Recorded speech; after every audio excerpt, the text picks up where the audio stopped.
Joey, What's up? what's up, man? Welcome back. I'm glad you It's could join me. Tuesday night recording. We're switching it up because 5 a.m., well, it sucks. Yeah. Recording at 5 a.m. sucks, so we're pivoting.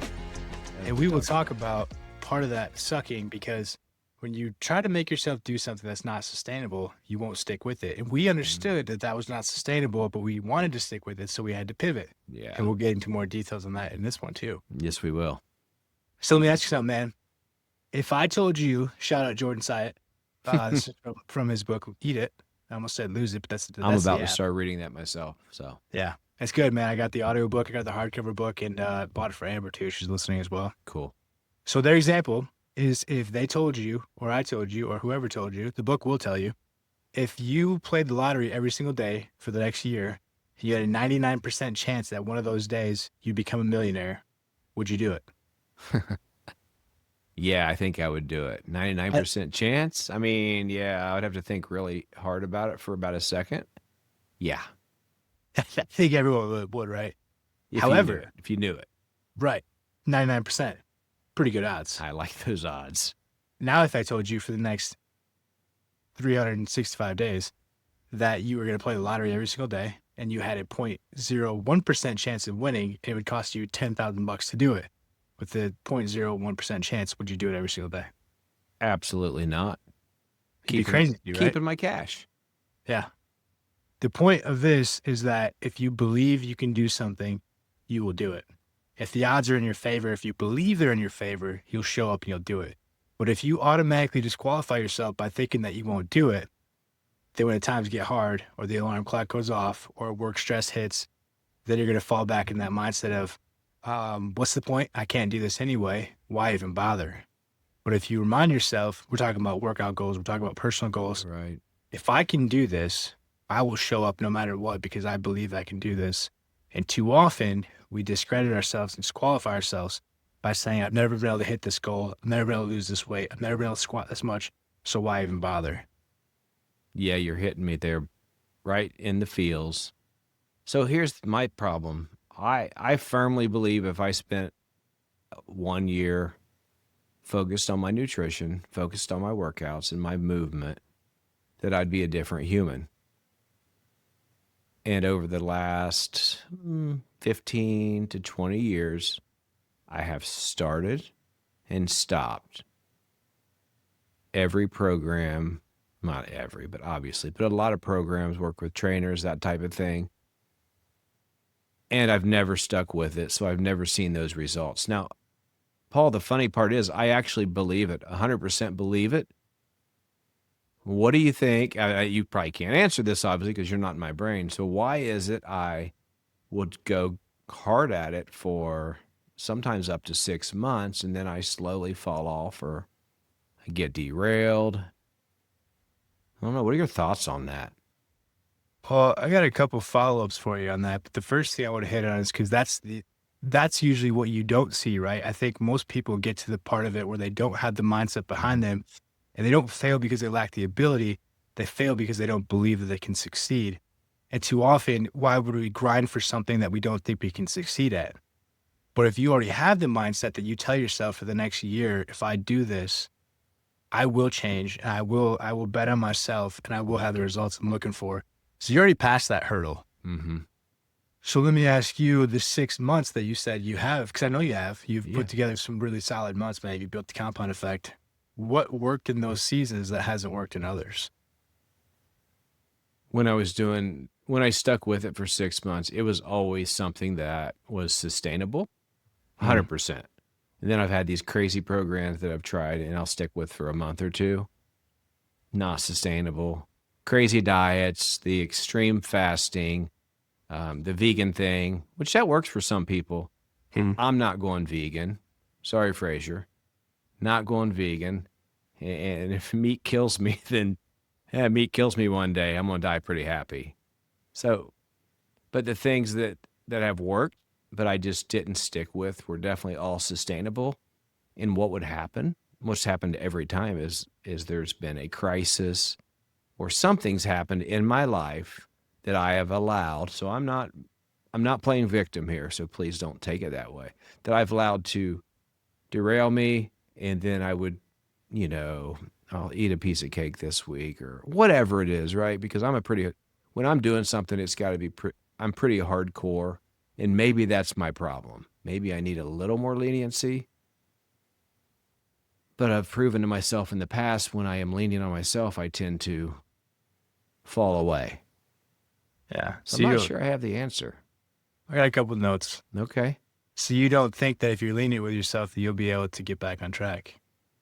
That's kind of my belief, yeah. That's what's happened in the past. Right, because too often if you're not perfect, then you can't stick with it because you have to say it's all or nothing in a way. And I'm the same way. I'm wired the same way. Mm-hmm. If I give myself too much leniency, I'll completely fall off, or I'll excuse it, or I'll allow myself to go further because I'll say, well, what's the point anyway? So that goes back to almost that belief set that you almost have to wire into that of like, it's okay to have pizza with Bobby on Friday nights. It's okay to have a slice of cake. It's okay to have this. You plan for it, you pivot for it, you give yourself grace, and you give yourself balance. Because if you don't, we both know the direction that we both will go, Right. which is like, well, screw it. Now I'm just going to have this stuff all weekend long. Yeah. Maybe it's a small piece of cake once a week, something like that. Or a big piece of cake, man. Well, right. It doesn't have to be small. It has to just be in moderation. Mm-hmm. The last time I did really good was this past year. I started in January, and I went through early March, and I was doing the low carb thing, right? And it was really working. My blood glucose was great. All my numbers were good as far as my cholesterol and all that. And then one Monday night, we do Bible study on Monday nights, and different people will cook. Someone had some amazing desserts. I went crazy, and I never went back. Yeah. It's stupid. That's all me, Brad. That's all me. Yeah, but here's the thing, though. Jordan talks about this in the book, too. And his coaching philosophy is so good because it's all about balance and sustainability. Mm-hmm. You could have that dessert. Yeah. You could enjoy it. You could not feel bad. And the next day, you get back on track. But with the mindset we're talking about where it's like, well, now I've just ruined everything. When you haven't, then you compound it the wrong way. You go to, like you said, you never look back because you just keep going down that road, especially if you don't allow yourself to have those things that you enjoy and those things that bring you close together. Because who wants to be the guy at Bible study or the guy at a birthday party or the guy anywhere that's like, oh, yeah, I can't have that piece of cake or I can't have that dessert or my mom makes amazing chocolate chip cookies. Like I'm never going to be able to say, no, I'm not going to have some chocolate chip cookies. Right. Brotherhood Forge is built for one reason. Men aren't meant to do life alone. Inside our community, you'll get coaching, accountability, and real-life connection with other men chasing their 2.0 version of themselves. There's no upsells. There's no fake hype. Just brothers sharpening brothers. Click the link in the show notes and step on in. So, I'm coming to Michigan for your mom's cookies. That's how much I love chocolate chip cookies. dude, and it's like, how can I possibly set up a plan where I don't have those and think that I'll have any chance of being successful? And another thing that Jordan and Mike talk about in that book is like, it's a lifestyle. It's a life plan. And they say you can't screw this up because it's something you're going to do for the rest of your life. So if you were to say right now, this day at this exact time of this exact year that you went and ate a whole pizza, 10 years from now, if you're still getting back on track, back in your plan and allow yourself to have grace, you don't care about that pizza right now. You might laugh about it. Yeah. Has that worked for you in the past? Where you'll fall off one day or one meal and you're like, okay, I'm back on. It's hard. It's hard to remind myself that it's okay. And it's okay to get back on track because the default is all or nothing. I've screwed up. Now I'm going to completely go off the rails. Today, I vow to you to, what is the date? We'll say October 1st of 2026. My goal is to be much healthier. I'm not looking to get strong, physically big and strong, but definitely more functional and leaner and just a healthy body. Just feeling good. I'm not trying to get jacked or I'm not worried about abs or anything like that. If it happens, yay. Right? I've never had them before. I've made it 56 years without abs. I'm still okay. Right now, belly's way too big. That's all I got to say. Hey, so we talked about that all or nothing, where it's like if you have a day where you go off the track, or even let's say you just throw the whole tracks away, right? You just go completely off the dirt road. Runs over you. Yeah. You jump in front of it. Yeah. now let's compare that to something different because, like you said, we do coach guys in other areas of our life, and I think that we both have a pretty good grasp in other areas. Yeah. So the example I think of is marriage. If I had an argument with Amber, I wouldn't go the next day and say, "Well, my marriage is done." I would That's try to repair that, and I would get back on track. I'd have grace. I'd say, "I'm sorry." I'd work things out. I'd do what I had to do to make it right. I wouldn't continue to have a fight every single day because we had one fight on a random Sunday night. ow. That's a great reflection. I had never even thought of it in that aspect. But you're right. We have slip ups in our marriage all the time, right? Like you said, disagreements. Yeah. But that doesn't mean you quit. So why would I quit on one of the most important things, which is my health? Mhm. You know, none of us can take our health for granted, but I, even more so, having beat cancer twice, I have even a bigger reason to really take care of my body. Yeah.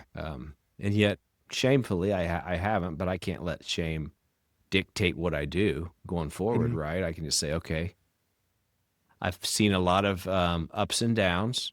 I own that. I've made a lot of promises to myself, to other people.